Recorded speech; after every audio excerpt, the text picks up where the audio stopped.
Hi there! Today is the third of many episodes in the series we're talking about smaller portions of history that changed the gaming industry. The company we're going to talk about today is From Software, a company you might know. Their incredibly difficult games stuck with us today not only as kids, but also as adults. From the Souls series all the way back to Kingsfield, I'm your host, Breath of the Lyle. And I'm your co-host, Lazarus. And welcome to the third episode of the Ready Go Gaming Show special.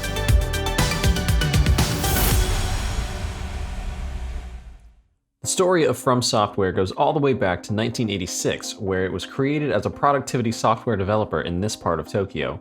For any of you who don't know what productivity means, they made stuff akin to Excel, Word, Notepad, Lotus, you name it, they made it. It would be that way up until 1994. In the early 90s, the SNES was kicking ass with fantastic titles like Final Fantasy VI, Earthbound, Super Metroid, and Donkey Kong Country, all releasing in 1994. But what some people tend to overlook is that the PlayStation was just then starting its journey into popularity in December of 1994. From Software actually had a major play in that too, with a game called Kingsfield, a 3D real-time RPG that was a launch title for the PlayStation, but exclusive only to Japan. And that isn't necessarily a bad thing for a company to put out a game as a launch title at this point in time. It's actually really good advertising. Something else to consider is the PlayStation didn't come out in the United States until 1995. Kingsfield 2 would be released outside of Japan, but we challenge you to take a look at how this game was presented. Notice anything strange? The game is rigid, it's difficult, it's a unique experience, and it's also the framework for every game that would ever be created by From Software from that point. Starting with Kingsfield to Armored Core, From Software was out there popping out fantastic and extremely difficult games that required a ton of skill to beat. This includes games such as Eternal Ring, Evergrace, or even Fort's favorite game, Tenchu. Here's the physical copy of the game that he owns and has loved and cherished ever since. What's strange is that for the most part, their titles were sleeper hits. The most well-known at the time was Armored Core, which pushed them to the spotlight, while other RPG derivatives such as Echo Knight and Shadow Tower foreshadowed a much more popular game that would come around in 2009 called Dark Souls. Often viewed as the spiritual successor to Kingsfield, the Souls games were notoriously hard at face value, and God do I love playing them. It teaches you the value of risk versus reward. Your first time playing, you realize this isn't just a series you can walk out and freely slash everything you see. You'll learn that there is such a thing as biting off more than you can chew. It was minimalistic, it was gorgeous, it was in your face, and it was subtle. In the end, it put From Software on the map, and ultimately their creative direction has remained loyal to the difficulty and aesthetic of the Souls series. Who knows? Maybe we'll see more from them. Perhaps another Armored Core game?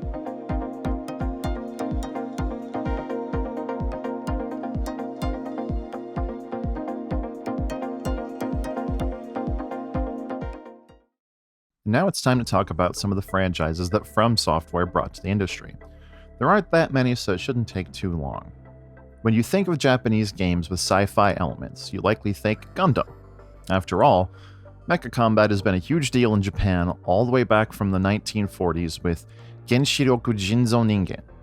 I'd venture to say that all the futuristic stuff has been talked about even before then. Regardless, the Gundam craze hit the world by storm.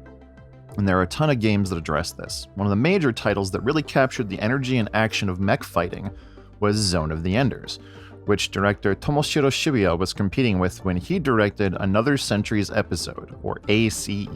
ACE is a third-person shooter and is directly tied to a few different titles, such as Mobile Suit Zeta Gundam, Blue Comet SPT Leisner, and even Aura Battler Dunbine. Obscure? Yeah. More than likely you've only ever heard of the Gundam series, but there are tons of other mech IPs out there, and you should check them out if you have the chance to. Anyway, back to the game.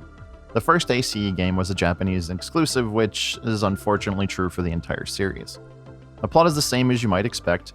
Technology advances, and Mars is being colonized, with rebel forces fighting against the united community of Earth. So when you play these titles, or really any title with mechs in it, it's pretty much the same tropes. It was a commercial success and was far better than From Software's previous mech-inspired title, Spriggan Lunarverse. Ace 2 was just as successful and changed a little bit of the mechanics. For starters, you could see the pilots in this one, whereas in the previous one you could only hear them. The game was sped up, the support mechanics were 500% better, and the weapons, let's just say they added metric fuck tons of them. Then they released Ace 3 in 2007, as the final series entry on the PS2 before hopping onto the PS3. Again, it kept the same epic framework that was expected and expanded the plot of the series. These games are all pretty much the same with minor changes, and if you take the time to check them out, even if they are in Japanese, they're pretty cool. There are 5 total games in the series, 4 on the console and 1 on the PSP. The latest one wasn't that great, but hey, it had a good run. On the topic of mecha combat, this one is well known to retro gamers like me worldwide. Armored Core is also probably one of those games you saw on the corner of a Blockbuster shelf and never bothered to get, and the next thing you know, number 5 is available. But let's go back to the beginning, and full disclosure, From Software had a strange way of releasing games in this series, and where some titles have expansions, From Software just straight up released multiple standalones within the same universe. Let's explain it. The first game was Armored Core on the PS1 in 1997. It was clunky and was your standalone, standard mecha game designed by Shoji Kawamori. It's pretty much the Ace Combat, but with robots. You play as a mercenary, working independently of 2 corporations, Chrome and Murakumo Millennium. Working for a merc collective known as Raven, you perform the highest bidder. The most impressive aspect of a game made in this era were the nearly limitless configurations for parts for your mech. And the amount of configurations you can make improve the overall experience for gamers. The next 2 games in this series are Armored Core Project Fantasma and Armored Core Master of Arena. These 2 titles both contributed heavily to the baseline game and allowed you to import weapons and more from the first game, provided you had the save data. Both games directly continue the plot and were not released in Europe, so sorry for our European friends.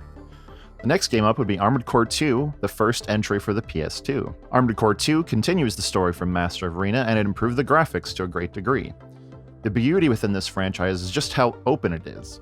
You aren't confined to small areas. Battles take place over massive landscapes, and enemies can come from any direction. The second game in the Armored Core 2 universe would be Armored Core 2 Another Age, which was the first game in the series to feature no bullshit online multiplayer, which previously was limited to local split screen.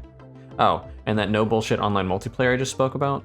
It was only supported for Japanese markets, at least so far in the series, but it removed the arena mode that was introduced in Project Fantasma.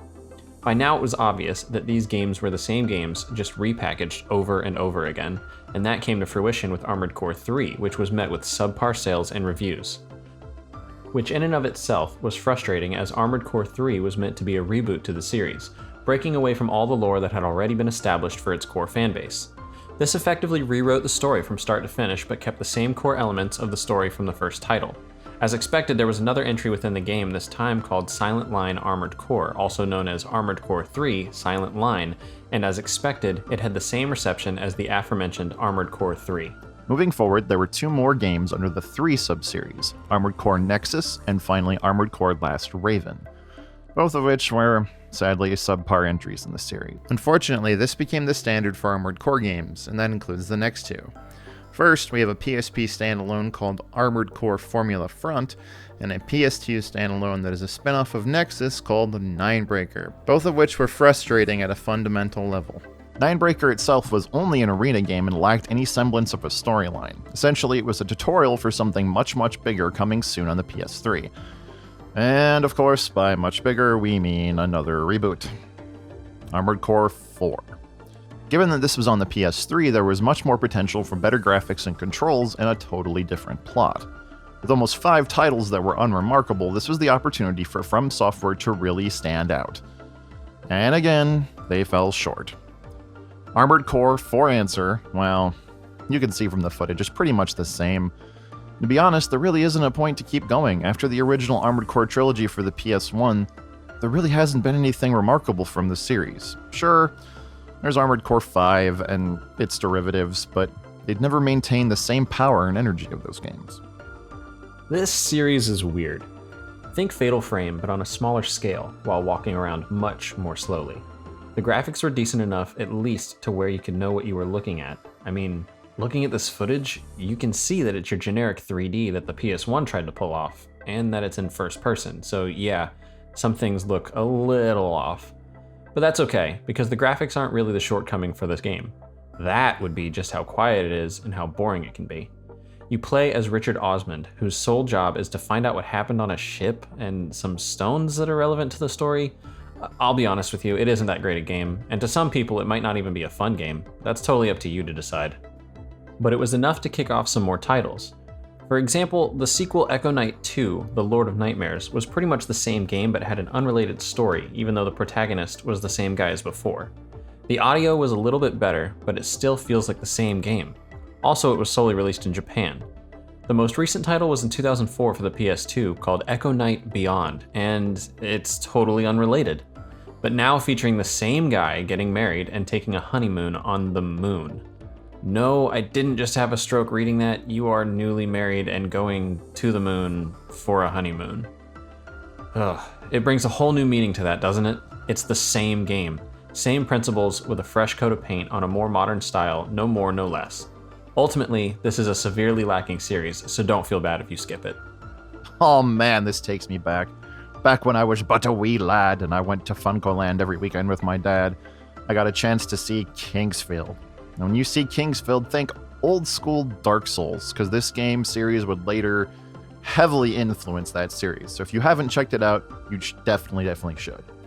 The first title, Kingsfield, in 1994, was FromSoft's first game that it developed and was inspired heavily by wizardry. Essentially, it's a Japanese exclusive RPG, and you play it from a first-person perspective. You go around 5 different worlds. All these environments are fully rendered to the capacity of the technology, which means they were done poorly, but your job is to take out Reinhardt III as John Alfred Forrester. It's a cool concept, just very difficult. But for the effort FromSoft put out there, the reception this game got for being so damn difficult was enough to make it turn a decent profit.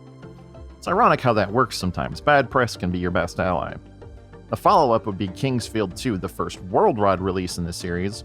In America, they just dropped the 2 and simply called it Kingsfield, which is obviously confusing, but if it was your first time playing a Kingsfield title, it was just as good, just as difficult, and just as rewarding as the first one. In this game, you play as Aleph, a prince from Granatiki who is on the adventure to find the Moonlight Sword. It's incredibly fun, and you're missing out if you aren't playing it. The final 2 games, Kingsfield 3 or 2, and Kingsfield 4 or the Ancient City, were both kind of decent, but the idea unfortunately didn't get enough traction to continue the franchise. I'll use the Japanese names because it makes more sense. 3 was very big, but the combat was clunky and unbalanced, and 4 was just where the series fizzled out. Overall, it's a decent game series and worth it if you want to see what inspired the Souls series. The framework for Dark Souls also has set the framework for multiple different games within the franchise universe of From Software, such as Bloodborne or even Sekiro: Shadows Die Twice. The Souls games created their own subgenre most commonly referred to as Soulsborne, a combination of Souls and Bloodborne, referring to that type of gameplay. Kill enemies, gather souls, die, lose souls, progress, lather, rinse, repeat. You'll hear me refer to the series sometimes as Soulsborne because that's exactly what it is. This is the standard for games now from this cherished developer. Anyways, the start of the series is Demon Souls, which is an action RPG that takes place in Boletaria, where some ancient being called the Old One is consuming the entire kingdom. You play the hero that dies and is taken to the Nexus, or a realm of the dead of sorts, where the story begins. There are gameplay elements that are important in life and in death. You collect souls from dead enemies, including bosses, and use them to boost your character or to buy items. If you die, you have one chance to earn them back, or you lose them.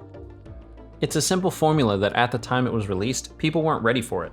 In other words, people were so used to games that you could beat, and then they got into the demo for this game and it fucking bodied them into irrelevance. This would create a massive cult following for the series and pave the way for another spiritual successor known as Dark Souls. Now we have the franchise, we have the elements that carried over, and we have a core lesson. Do not bite off more than you can chew with this one. There's a unique aspect, and I know it was already mentioned, but many games don't establish a risk versus reward. This one did. The story is intricate but rather simple, and you must figure out most of it by yourself by reading item descriptions or by talking to NPCs.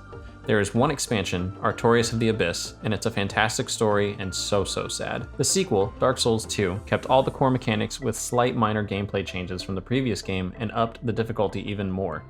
Dark Souls 2 is the commonly referred to as the problem child in the series, and often people are told to skip it entirely as it's not strongly tied to Dark Souls 1 or Dark Souls 3. The final game in the series, Dark Souls 3, was a direct sequel to Dark Souls 1, albeit set thousands of years after the events of Dark Souls 1, and was also the fastest selling game in the history of Bandai Namco as a publisher. Dark Souls 3 truly took everything that worked in the first 2 games, 3 if you include Demon Souls, and was the all-in-one package. All in all, without spoiling too much, you need to play this game. I encourage you to. Don't be afraid of the difficulty, just give it a shot. Usually when we talk about games, or specifically franchises, we leave out standalones. So instead of talking about them individually, we're going to let you look at a montage of all the individual titles released by FromSoft. Maybe you'll see something you're curious about.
In closing, From Software is a company that broke the mold repeatedly by offering a unique challenge and introducing people to frustration like no other company could.